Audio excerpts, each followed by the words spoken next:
Hello बच्चों, आज हम लोग बात करेंगे मिसलेनियस एग्जाम्पल्स की और ये भी इंटरेस्टिंग है और सरल हैं।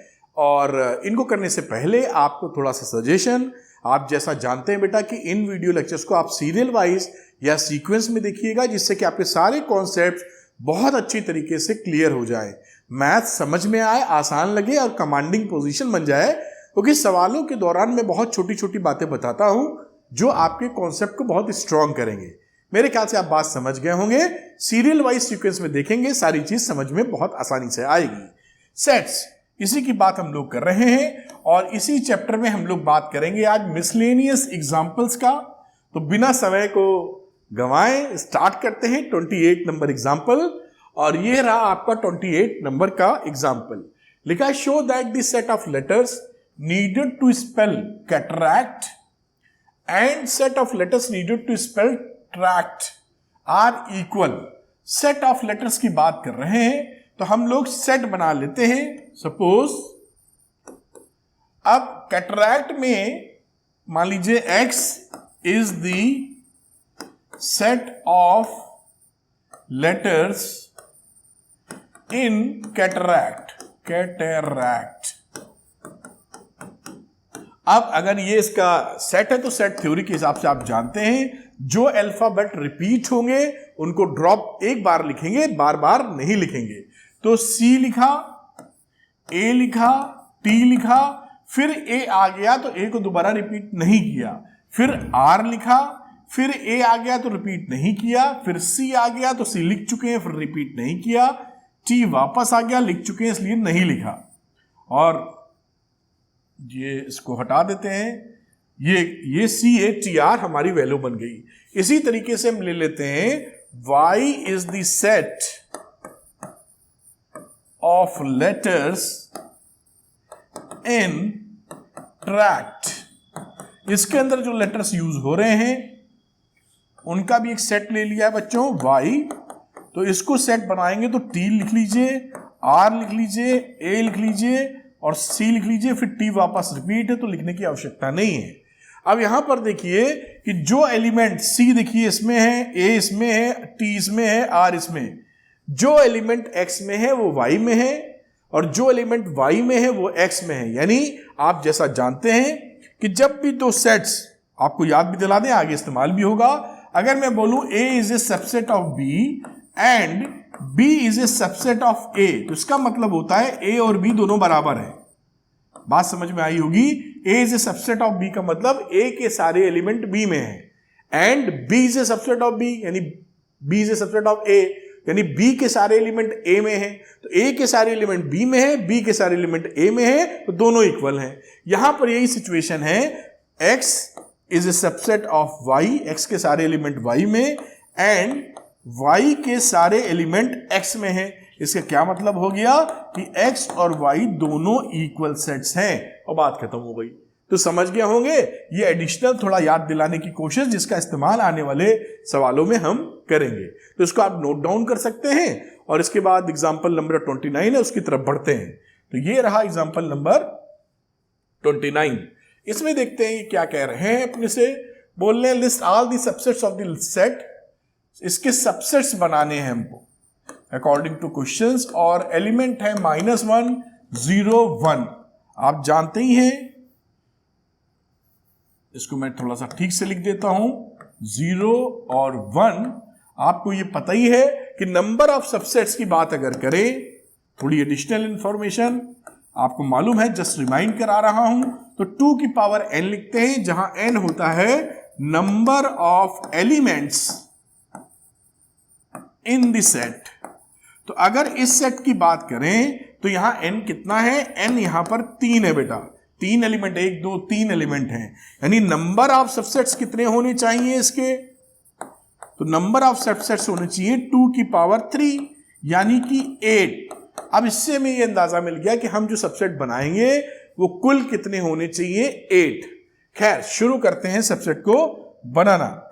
तो एक तो हो जाएगा इसका, ये सबसेट्स में बना रहा हूं, इसके सबसेट्स के तौर पर -1, फिर 0, फिर रहा 1। तो सिंगल सिंगल वाले 3 हो गए, फिर जोड़े बना लीजिए, -1 0, फिर 0 1 और उसके बाद -1 और 1, ये पेयर वाले हो गए।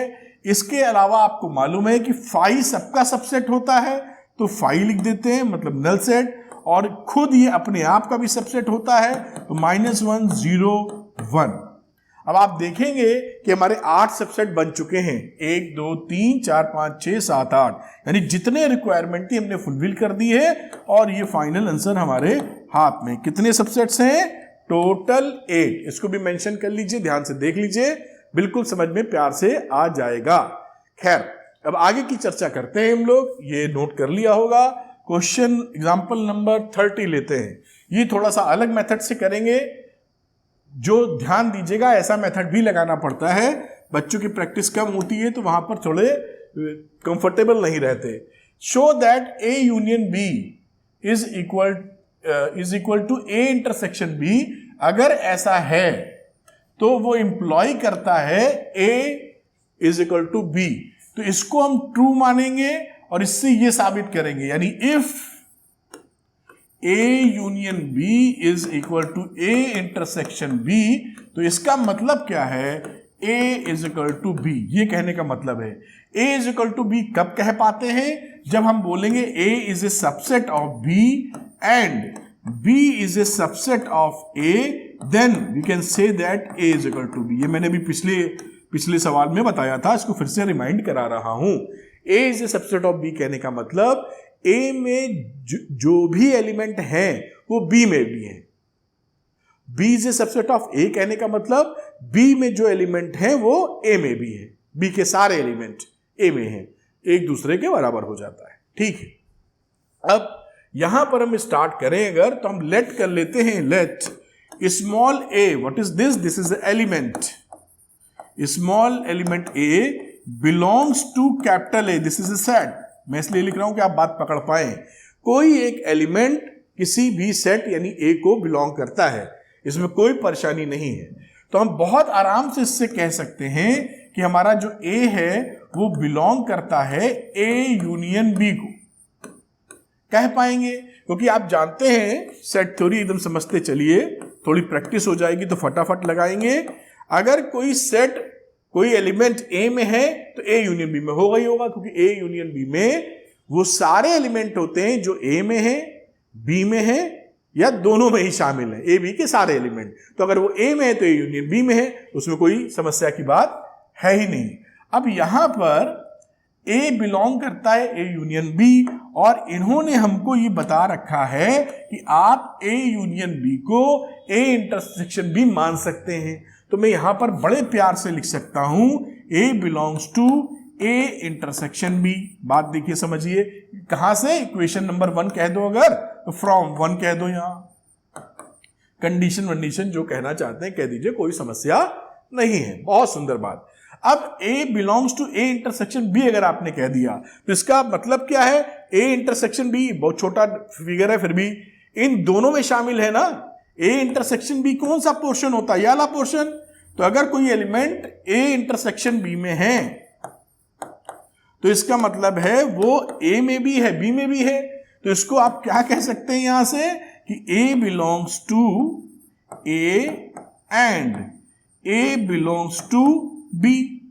देखिए बड़े आराम से, यही इसकी डेफिनेशन भी हुआ करती थी कि अगर ए बिलोंग करता है ए इंटरसेक्शन बी को तो भाई ए में भी है और बी में भी है। आप समझ पा रहे हैं। अब यहां से एक बात पक्की तौर पे साबित हो गई कि ए अगर ए में था, ये तो दोबारा लिखा है, वो तो पता ही है, तो आप आसानी से लिख सकते हैं ए बिलोंग्स टू बी। यानी जो एलिमेंट ए में है, ए क्या है? कैपिटल ए सेट है, और कैपिटल बी दूसरा सेट है, वो आप देख रहे हैं बी में भी है। तो ए के सारे एलिमेंट बी में है, तो इससे क्या चीज हो गई कि जो सेट है ए वो सबसेट है बी का। A is a subset of B कब कह पाते हो? जब ए के सारे एलिमेंट बी में होते हैं। तो ए का एलिमेंट ए में था और यहां साबित कर दिया कि वो एलिमेंट बी में भी है, तो जो भी एलिमेंट ए में होगा वो बी में भी होगा, इसलिए आप कह पाए A is a subset of B. ठीक, ये टेक्निक देखिएगा। अब अगर हम इसी प्रोसेस को रिवर्स करें करेंगे। तो हम ये शो करने की कोशिश करेंगे कि B is a subset of A, और अगर ऐसा साबित कर ले गए तो दोनों इक्वल हो जाएंगे, और वो जो प्रूफ करने को कह रहा है कर देंगे। खैर, अब सेकंड, ये पहला पॉइंट या दूसरी, पहली क्वेश्चन कहीं कुछ बोली थी तो उसको दूसरी कह दो। अब सेकंड में ले लो। सेकंड में करने का तरीका इसी का उल्टा रहता है बस। खैर, मैं करके दिखाता हूं। अब यहां पर लेट कर लो, let small b belongs to capital B। ये कर सकते हो कि स्मॉल b कैपिटल B को बिलोंग कर दिया। अब यहां से आप लिख सकते हो कि B बिलोंग करेगा A यूनियन B को, वही चीज कर रहा हूं जैसा जो समझाया था। अगर B को बिलोंग करता तो A यूनियन B को बिलोंग करेगा। अगर B A यूनियन B को बिलोंग कर रहा है तो कंडीशन इन्होंने दे रखी थी कि A यूनियन B और A इंटरसेक्शन B बराबर है क्वेश्चन के हिसाब से। तो यहां पर मैं लिख सकता हूं B belongs to A intersection B। अब कोई चीज जैसे मैंने समझाया था पहले कि अगर कोई भी A इंटरसेक्शन B को बिलोंग कर रहा है यहां पर, तो वो A में भी है और B में भी है, यानी B belongs to A and B also belongs to capital B। अब यहां पर B तो B में था, तो पहले से मालूम है, कोई नई इंफॉर्मेशन थोड़ी मिली। तो B बिलोंग्स टू A लिख दिया हमने, ये तो है ही है। अब ये क्या साबित कर रहा है, देखो, अब ये वही चीज साबित कर रहा है क्योंकि B एलिमेंट अगर कैपिटल B में है तो B एलिमेंट A में भी है, यानी B is a subset of A। तो ये नंबर 2 था, ये नंबर 3 कह दो। तो फ्रॉम 2 and 3 यहां पर लिख दो, फ्रॉम 2 and 3 हमने क्या देखा, A is a subset of B and B is a subset of A। इसका क्या मतलब है, A is equal to B, hence proved. बस यही चीज आपको प्रूफ करनी थी, कर दी। देखिए, छोटी छोटी चीजें भी मैंने आपको एक्सप्लेन कर दी हैं। इसको एक बार आप करके खुद भी देखिएगा तो ये चढ़ेगा, क्योंकि ऐसा अभी तक जो मैंने पढ़ा है इस चैप्टर में, ऐसी टेक्निक नहीं लगाई थी। खूब लगती है, लेकिन थोड़ी प्रैक्टिस आपको चाहिए जिससे आप इन चीजों को हैंडल कर पाए। खैर, इसको आप नोट कर लीजिए वीडियो पॉज करके, वो बेटर स्थिति होगी। ये रहा, अब इसको आप नोट डाउन कर लीजिए। मैंने काफी बड़ा बड़ा लिख दिया है, जैसे कहीं आपको कोई भी दिक्कत का सामना ना करना पड़े। यहां तक हेंस प्रूफ आ जाता है, तो इसको आप नोट कर लें। और फिर अगला एग्जाम्पल है जो 31 नंबर का, उसको करने का प्रयास करेंगे। उसमें भी थोड़ा सा दिमाग लगाना होगा। खैर, ये एग्जाम्पल है, थोड़ा सा इसको मैं थोड़ा ऊपर ऐसे लेके जाता हूं और इसको करने की कोशिश करेंगे हम लोग। अब देखिए यहां क्या बोला है, for any sets A and B show that PA intersection B is equal to PA intersection PB। ये जो P लिखते हैं ये पावर सेट होता है, आपको याद दिला दूं तो आपने प्रीवियस वीडियो देखे होंगे तो समझ पाए होंगे। जैसे कोई कहीं पर अगर लिख दें एक सेट है 1 2, याद दिला रहा हूं आपको, एक सेट है, तो इसका पावर सेट क्या होता है, पावर सेट होता है इसके सारे सबसेट्स जो हैं उनका एक सेट, यानी इसके अंदर इसके सबसेट्स आ जाएंगे 1 2, खुद भी एक सबसेट है 1 2, और साथ में एक 5 जो होता है। तो ये जो ब्रैकेट का ही साइन है, तो ये जो सेट बना है, ये जो सेट बना है इसे पावर सेट ऑफ ए बोलते हैं, याद दिलाया है। तो पावर सेट ऑफ ए का मतलब ए के जितने सबसेट हैं उसका एक set is known as a power set. ठीक, ये बड़े अच्छे से एक्सप्लेन मैंने किया है आज, इसलिए भी रिमाइंड करा रहा हूं कि वरना सवाल लगाएंगे तो तोते ही उड़ जाए, इसका मतलब ही नहीं मालूम तो कैसे सवाल लगेगा। ठीक है, अब आगे की चर्चा करते हैं। तो ये पावर सेट का जिक्र था और आपके सामने लिखा हुआ है। अब यहां पर ये हिस्सा इस हिस्से के बराबर है। अब हम करेंगे क्या, हम यही दिखाएंगे कि कोई एलिमेंट जो इसमें बिलोंग करता है वो साहब इसमें करता है, तो ये इसका सबसेट हो जाएगा। फिर हम दिखाएंगे कि एक एलिमेंट इसको बिलोंग करता है तो इसको बिलोंग करता है, तो ये इसका सबसेट हो जाएगा। दोनों एक दूसरे के सबसेट हो जाएंगे तो दोनों LHS बराबर RHS हो जाएगा। अभी करके दिखाएंगे तो ज्यादा समझ में आएगा। खैर, अब यहां पर स्टार्ट करते हैं, लिखते हैं लेट कैपिटल X लिख रहे हैं belongs to PA intersection B। ध्यान दीजिएगा, ये भी जो एलिमेंट है इसका वो भी एक सेट है X। क्यों? क्योंकि देखिए पीए के अंदर सेट होता है ना, ये इसका सेट बनाया हो, इसकी सबसेट, तो this is a set, this is a set, ठीक। तो ये स्मॉल एक्स तभी नहीं लिखा है, ये खुद एक सेट है जो कि पी ए इंटरसेक्शन बी का एक एलिमेंट है। बात पकड़ में आ रही ना, ये पीए के अंदर जितने भी आइटम दिख रहे हैं ये एक सेट है, ठीक। और इसके अंदर जो दिख रहे हैं वो एलिमेंट है, इसलिए देखो ब्रैकेट लगा लगा के लिखा है ना, तो सेट है। बात पकड़ में आ रही। तो यहां पर जो कैपिटल एक्स लिखे हो ये खुद भी एक सेट है, ये एलिमेंट नहीं है, एक सेट है जो कि इसमें एज ए एलिमेंट मौजूद है। बात पकड़ में आ रही है, ठीक है। उम्मीद करते हैं पकड़ में आ रही होगी, ध्यान से संभाले रखिएगा। अब इसका मतलब क्या है, अगर capital X P A intersection B को बिलोंग करता है तो इसका मतलब क्या है, X is a subset of A intersection B. भाई एक्स ए इंटर, यहां पर जो एलिमेंट बिलोंग कर रहा है वो इसका सबसेट ही तो है, तभी तो बिलोंग कर रहा है। पीए के अंदर अगर मान लीजिए हम कह रहे हैं, जैसे यहां पर एक्स लिखा था कि वन सेट बिलोंग्स टू पीए, भाई यही तो लिखा है, इसकी जगह नोटिफिकेशन सिंबल यूज किया है, नोटेशन यूज किया है कैपिटल एक्स। तो अगर ये वन बिलोंग करता है पीए को, तो सिंपल सा मतलब क्या है कि ये ए का सबसेट है, तभी तो आया इसके अंदर। तो यहां पर एक्स बिलोंग कर रहा था पीए इंटरसेक्शन बी को, तो एक्स क्या है, इस वाले का सबसेट है, वही बात मैंने लिख दी। उसमें कौन सी बात अनुचित है, फर्स्ट क्लास, एकदम बढ़िया। अब यहां पर देखिए x अगर सबसेट है a इंटरसेक्शन b का, तो कोई भी अगर a इंटरसेक्शन b का सबसेट है तो वो फिर a का भी सबसेट है एंड x b का भी सबसेट है। आप जानते ही हैं a b की कहानी, जैसे a इंटरसेक्शन b लिखेंगे तो ये हिस्सा होता है a इंटरसेक्शन, दोनों में कॉमन हो। तो अगर कोई भी सेट इसके a इंटरसेक्शन b का हिस्सा है तो आप बिल्कुल आराम से कह सकते हैं भाई ए में भी मौजूद होगा, बी में भी होगा, तभी तो दोनों में मौजूद है। बड़ी अच्छी बात। तो यहां से आप क्या देख पाए, x is a subset of A and x is a subset of b। तो देयरफॉर अब आसानी से इसके क्या कह सकते हैं कि जो कैपिटल x होगा वो बिलोंग करेगा, क्योंकि सेट ए को बिलोंग कर रहा है, इस सेट ए का सबसेट है तो वो पीए को बिलोंग करेगा। समझ में आती है बात। And capital X also belongs to PB, power set का ये एलिमेंट है इसलिए बिलोंग का निशान है, ये दोनों सेट थे इसलिए सबसेट का निशान है, ठीक। ये इसमें एज ए एलिमेंट मौजूद है। बात पकड़ में आ रही है मेरे ख्याल से, ध्यान से देखिएगा। ये नोटेशंस थोड़ा सवाल आपका केयरफुलनेस मांगता है, तो एक बार करिए, समझिए, फिर मध्यम गति से फिर इसको समझिए।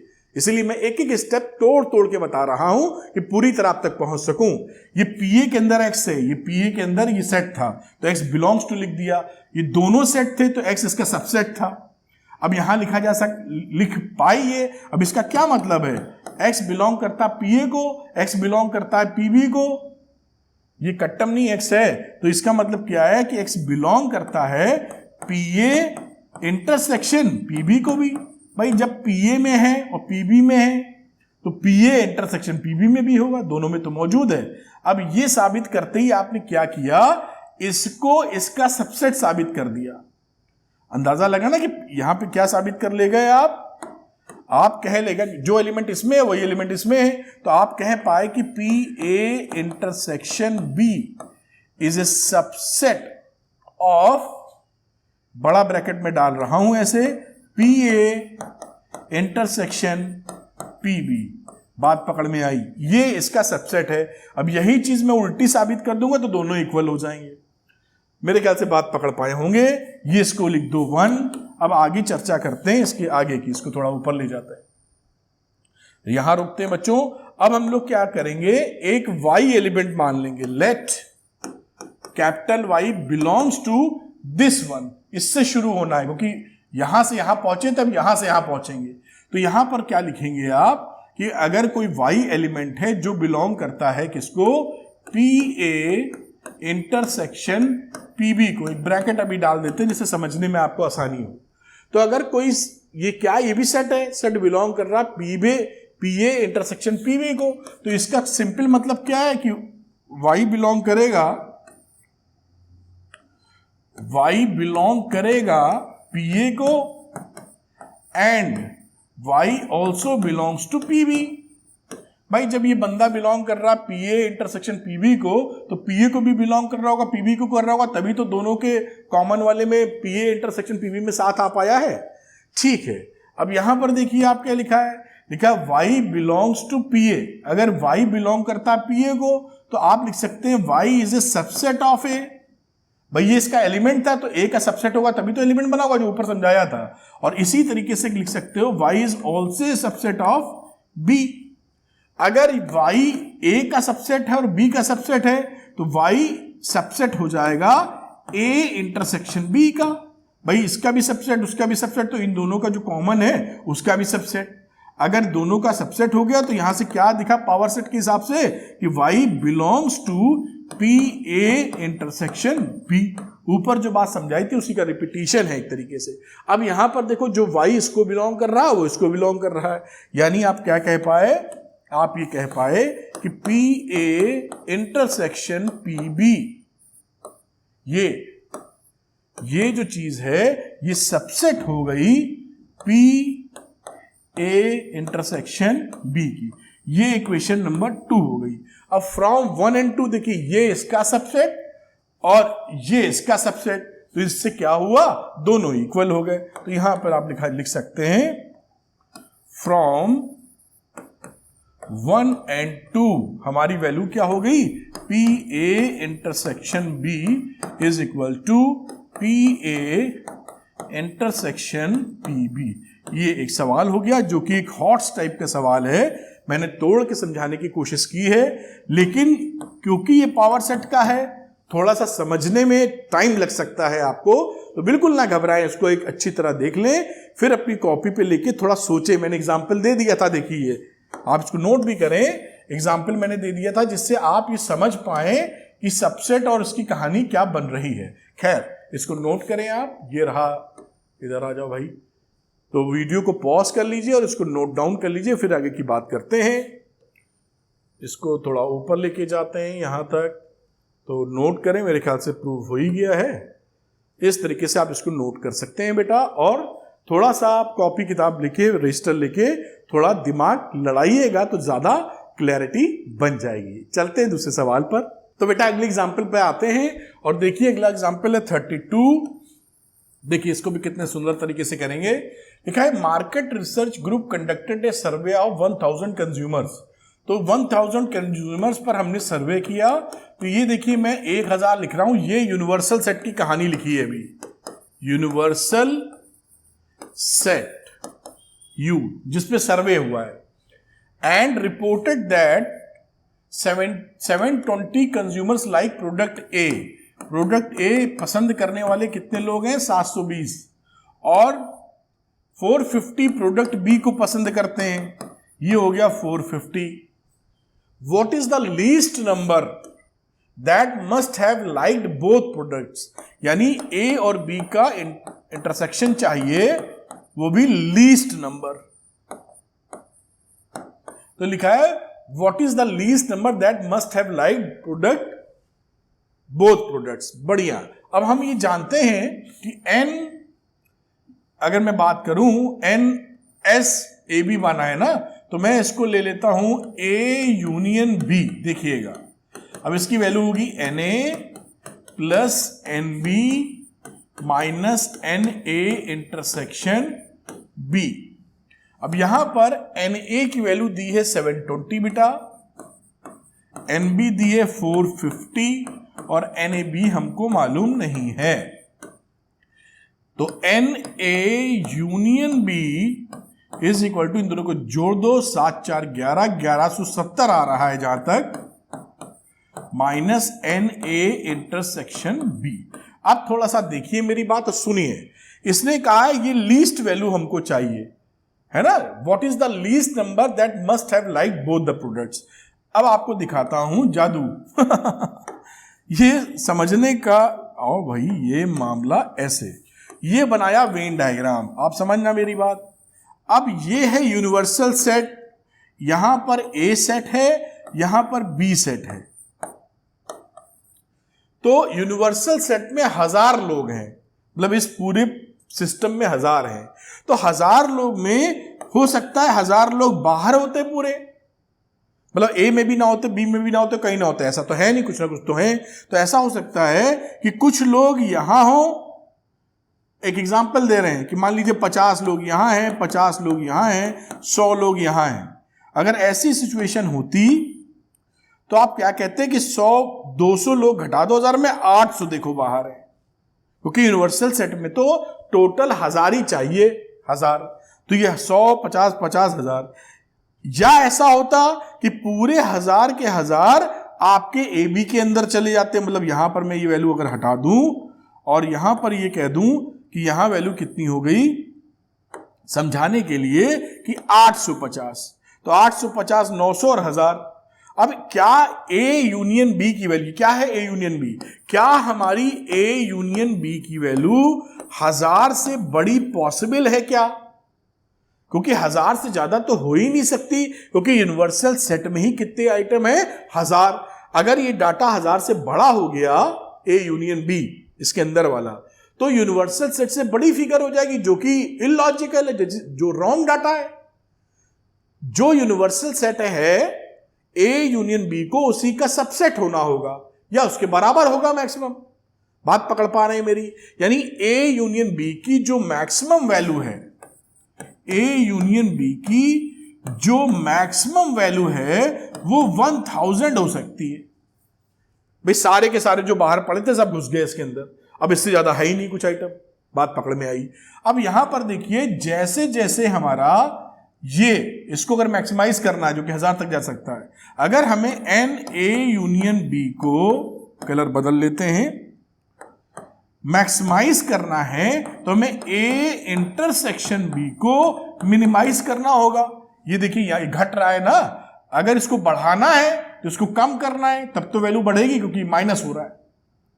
तो इसकी मैक्सिमम वैल्यू होगी 1000, ये हमने अभी समझ लिया। जब इसकी मैक्सिमम वैल्यू होगी 1000, तो उस समय जो इसकी वैल्यू होगी उस समय वो मिनिमम निकल आएगी, या लीस्ट जो बोल रहे हो। तो 1000 वैल्यू यहां पुट कर दो। अब ये 1000 मैंने मैक्सिमम वैल्यू पुट कर दी, तो 1000 is equal to 1170 minus N A intersection B, कौन सी वैल्यू हो गई, लीस्ट वाली वैल्यू, क्योंकि ना इससे ज्यादा होगा ना इससे कम जाएगी। अब यहां पर आप आराम से निकाल पाएंगे एन ए इंटरसेक्शन बी की जो लीस्ट वैल्यू है वो आ जाएगी 1170 माइनस 1000, यानी आंसर हो गया 170। That is the least value of A intersection B. क्यों लीस्ट बोला आप समझ पाए होंगे, क्योंकि इससे ज्यादा कम नहीं की जा सकती। अगर हम इससे ज्यादा कम कर देंगे, देखो अगर हम इससे ज्यादा कम कर देंगे, कहां गया वो, इससे ज्यादा कम कर दोगे तो ये 1000 से ऊपर निकल जाएगा। भाई अगर यहां पर 170 से कम कर दी, वो 150 डाल दी वैल्यू कम, तो 150 अगर डालोगे तो ये कितनी हो जाएगी, ए यूनियन बी, ये 1000 से ऊपर हो जाएगी। 1000 से ऊपर जा ही नहीं सकती, 1000 इज द मैक्सिमम कैप, क्योंकि यूनिवर्सल सेट ही 1000 का है। खैर आप समझ गए होंगे, मैंने काफी इंफेसाइज किया है, जैसे एक एक छोटे छोटे पॉइंट सुपरसोनिक तरीके से दिमाग में चले जाए। इसको नोट कर लीजिए आप, जिससे एक्सप्लेनेशन आपको जबरदस्त मिले। वीडियो पॉज करें, नोट करें, फिर इसको ऊपर कर देते हैं और ये वीडियो, मतलब ये स्क्रीन पे जो लिखा है वो आप तक पहुंच जाएगा। चलिए अगली बात देखते हैं बेटा हम लोग। तो क्वेश्चन नंबर 34 पे, एग्जांपल नंबर 34 पे आ गए। अब इसमें क्या लिखा है, out of 500 car owners investigated. ठीक है, इसको मैं यूनिवर्सल सेट ही ले रहा हूं अभी, ये 500 है, ऐसे यू लिख दो। इन्वेस्टिगेटेड 400 ओन्ड कार ए ओन्ड करने वाले हैं कितने हैं, 400, और 200 हैं बी वाले, 500 हैं, दोनों ओन करते हैं, 50 मतलब 50। Is this data is correct? देखते हैं डाटा करेक्ट है कि नहीं। मैं वेन डायग्राम बना के समझाऊंगा जिससे आप सुंदर तरीके से समझ पाएं। ये यूनिवर्सल सेट, ये ए, ये बी, ये ए और ये बी। अब इसमें किसको कलर को बदल के ब्लैक ले लेते हैं। अब यहां पर दोनों में शामिल लोग हैं 50, देख पाए आप, और Na में है 400, तो 400 अगर A में थे 50 निकल गए तो 350 हो गए यहां। इसके बाद Nb में है 200, तो 200 में 50 निकल गए तो 150 बचे। और ये कह रहा है कि जो यूनिवर्सल सेट है वो 500 लोगों का है, Na यूनियन B निकालो तो जरा यहां आ गया 350 प्लस 50 प्लस 150, ये वैल्यू कितनी है 550 आ रही है शायद, 300 400 400 550। अब 550 तो यूनिवर्सल सेट से ज्यादा है, this is A greater value of universal set, this is not possible. Universal set में तो सब इंक्लूड किए रहता है, तो दिस डाटा इज इनकरेक्ट। किसी भी हालत में आपका एन ए यूनियन बी की वैल्यू यूनिवर्सल सेट के बराबर या उससे छोटी होनी चाहिए। उससे बड़ी कैसे हो सकती है भाई, यूनिवर्सल सेट में तो वो सारी चीजें इंक्लूडेड रहती हैं। आप बात समझ पाए क्या?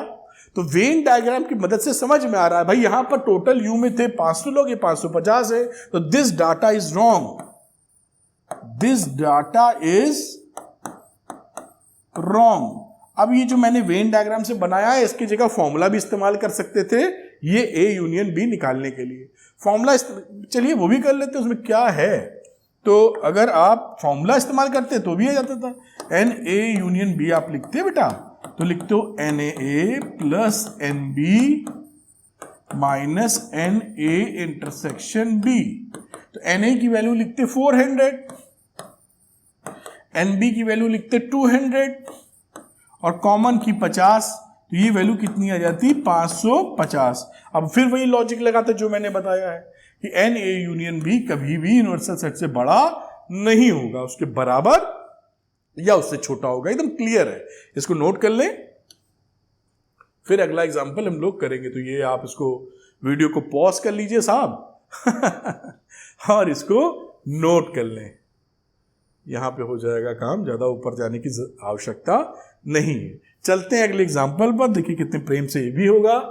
थोड़ा सा ऊपर करेंगे, जगह बनाना चाह रहे हैं, आ जाओ भाई, बहुत बढ़िया। तो इसको देखते हैं बेटा, अब लिखा है एग्जाम्पल 34, ए कॉलेज वार्डेड 38 मेडल्स, अवार्ड मिला होगा उनको, 38 मेडल मिले फुटबॉल के अंदर। लिख लेते हैं एनएफ मिला है कितना 38 एन है, और 15 इन बास्केटबॉल बी लिख लेते हैं 15 बास्केटबॉल में है, एंड 20 क्रिकेट में है, सी में कितने हैं 20। If these medals went to a total of 58 men, जो टोटल कितने बन रहे हैं 58 बांटे गए, लोगों को बांटे गए हैं। तो यहां पर अगर बात करूं तो N F union B union C, भाई किसी ना किसी को मेडल मिला ही है, तो ये एफ को मिला, बी में मिला, सी में मिला, टोटल 58 मेडल बटे, and only 3 men got medals in all the 3, और तीनों में मिलने वाले यानी F intersection B intersection C, इसकी वैल्यू कितनी है 3। तीनों में, फुटबॉल में मिला, बास्केटबॉल में मिला, क्रिकेट, तीनों में मेडल मिला वो 3 खिलाड़ियों को। ये डाटा हमारे पास है इन all the 3 sports. How many received medals? Exactly 2 of the 3 sports. Exactly 2 की बात कर रहा है कि किसी को मिला हो फुटबॉल और बास्केटबॉल में मेडल, क्रिकेट में ना मिला हो, आप समझिएगा, तो केवल उसको मिला हो फुटबॉल और बास्केटबॉल में। अगर मैं सेट थ्योरी में लिखूंगा तो कुछ ऐसा लिखना पड़ेगा, फुटबॉल में मिले, बास्केटबॉल में मिले, लेकिन क्रिकेट में ना मिले, ये इसका मतलब हो गया। और बाकी ऐसे 3 ग्रुप बन जाएंगे। फिर आप ले लीजिए फुटबॉल में मिले, क्रिकेट में मिले और बास्केटबॉल में ना मिले, थोड़ा सा आपको कॉम्प्लेक्स लगने लगेगा, वेन डायग्राम बनाते ही आप समझ जाएंगे, भी हम बनाएंगे। और तीसरी भी कड़ी जैसे लिख सकते हैं कि उसको क्रिकेट में, बास्केटबॉल में मिले, क्रिकेट में मिले और एफ में ना मिले, फुटबॉल में ना मिले। तो ये हमको ये फिगर्स चाहिए। ये फिगर्स वेन डायग्राम में जब आप देखेंगे तो ज्यादा सरल लगेंगी। खैर मैं बना ही देता हूं, समझ लें, सवाल तो करना आसानी हो जाता है। उसके बाद ये 3 मैं बनाता हूं, 1 गोला, ये 2 गोला और ये तीसरा गोला। एक हो गया साहब फुटबॉल, बास्केटबॉल और क्रिकेट, और ये यूनिवर्सल सेट जो था। अब यहां पर कुछ फिगर्स देता हूं आपको दिखाने के लिए। भाई तीनों में जिसको मिला है, तो तीनों में कॉमन एरिया या इनको ये मिला 3 लोगों को। आप देख पा रहे हैं 3 लोगों के अलावा फुटबॉल और क्रिकेट में केवल मिला हो तो वो इतना पोर्शन है ना, केवल 2 में मिला हो, एक फुटबॉल क्रिकेट में, तो इसको मान लेते हैं ये ए है।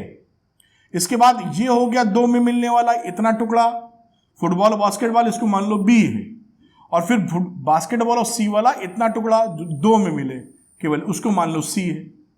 बात समझ में आ गई? तो ये बी क्या है? बी है जो फुटबॉल और बास्केटबॉल का है लेकिन क्रिकेट का नहीं है, 3 को हटा के माना है। अगर आप कहते कि फुटबॉल और बास्केटबॉल दोनों चाहिए तो ये हिस्सा हो जाता पूरा, लेकिन हमको फुटबॉल और बास्केटबॉल चाहिए, क्रिकेट नहीं चाहिए, ओनली 2।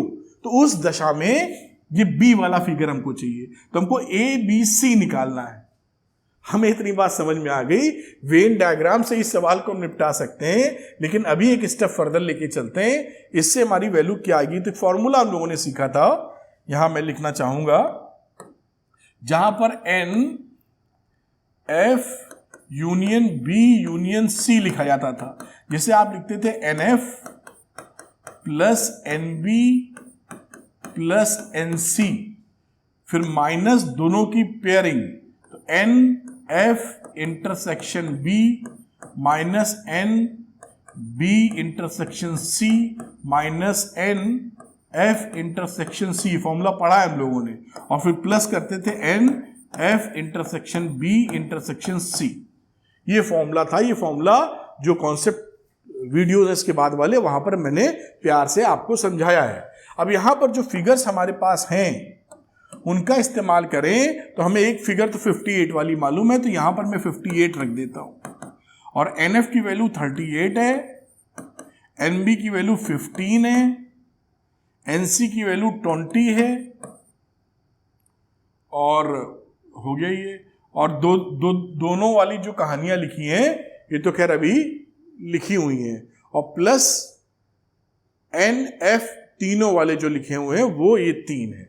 तो यहां पर मुझे लिख देना चाहिए minus N F intersection B minus N B intersection C minus N F intersection C, और साथ में ये प्लस तीनों में जो कॉमन वाला आइटम है वो 3 लोग हैं।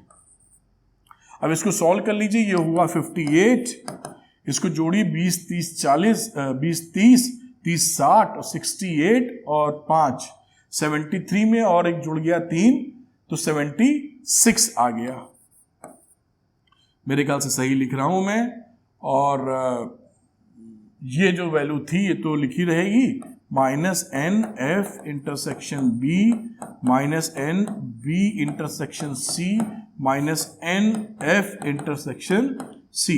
अब इसको इधर ले लो, इसको इधर ले लो, तो ये वैल्यू कितनी बनी, F intersection B plus N B intersection C plus N F intersection C. इस 76 में 58 घटा दो तो ये वैल्यू कितनी आएगी, 70 में से 60 गए 16, 70 में से 60 गए 16, 2 ये 18 आ गई। जहां तक चेक कर लीजिए कितनी वैल्यू आ रही है, 6 में 16 में से 8 गए 8, और ये 18, ये 18 आ गई। तो ये इक्वेशन हमारे हाथ में आ गई। देखिए अब ये इक्वेशन क्या बता रही है कि इनको इनको इनको जोड़कर 18 आना है। अगर मैं लिखूं एन एफ इंटरसेक्शन बी, समझना इस फिगर से, तो एन ए इंटरसेक्ट, मैं इसको ब्लैक ले लेता हूं, एन एफ इंटरसेक्शन बी क्या रहा, एफ और बी में कॉमन, तो बी प्लस 3 रहा ना। अगर यहां मैं लिखूं एन एफ इंटरसेक्शन बी, तो ये कितनी फिगर लोगों जो बी और एफ में कॉमन है, तो बी प्लस 3 है इसकी वैल्यू। केवल बी नहीं है, बी तो वो वैल्यू है जो एफ बी में है लेकिन सी में नहीं है। Are you getting my point? B is the portion जो एफ बी में है लेकिन सी में नहीं है, जो चाहिए अपने को, ठीक है, वो बी है। लेकिन एन एफ इंटरसेक्शन बी क्या है, बी प्लस 3, दोनों में जो कॉमन है बी प्लस 3। तो इस तरह यहां लिखोगे तो इसको लिखोगे बी प्लस 3, फिर इसका लिखो B intersection C, B intersection C में सी प्लस 3, फिर N F intersection C, F और सी इन दोनों में ए प्लस 3, और इसकी वैल्यू बेटा कितनी है 18, तो थोड़ा सा ऊपर करेंगे हम लोग, और यहां पर a plus B plus C plus 9 is equal to 18, यानी आप a plus B plus C की वैल्यू कितनी ले लेंगे 9। ये देखिए 18 में से 9 गए 9, यानी कितने लोग ऐसे थे जिनको केवल 2 में मेडल मिले? 9 लोग थे, क्योंकि ए क्या है केवल 2 में मिला मेडल, यानी कि फुटबॉल और क्रिकेट में, और ये पोर्शन क्या है फुटबॉल और बास्केटबॉल में केवल, और सी और बी में क्या है इतना पोर्शन सी जो क्रिकेट और बास्केटबॉल में है। तो ए प्लस बी प्लस सी क्या दिखाता है 9 प्लेयर ऐसे हैं जिनको केवल 2 में मेडल मिले हैं। मेरे ख्याल से आप समझ गए होंगे, इसको नोट कर लें आप। ऐसे सवाल अगर आप पूरी अच्छी तरीके से कॉन्सेप्चुअली, केवल करना नहीं है, रटना नहीं है, सीखना है, इसको नोट कर लें वीडियो पॉज करके, और मैं इसको ऊपर ले जाता हूं थोड़ा, यहीं पर आज हो जाएगा ये। तो अगर ऐसे सवाल आप कॉन्सेप्चुअली अंडरस्टैंड कर लेते हैं तो कैसा भी ट्विस्ट आएगा सवाल में 100% आप कर ही डालेंगे। उम्मीद है ये वीडियो काफी आपके लिए लर्निंग से भरा रहा होगा। बस इन वीडियो लेक्चर्स को, जैसा मैं बार बार बोल रहा हूं, आपको सीक्वेंस और सीरियल वाइज देखना है जिससे बात पूरी समझ में आए। Thank you very much, wish you all the best.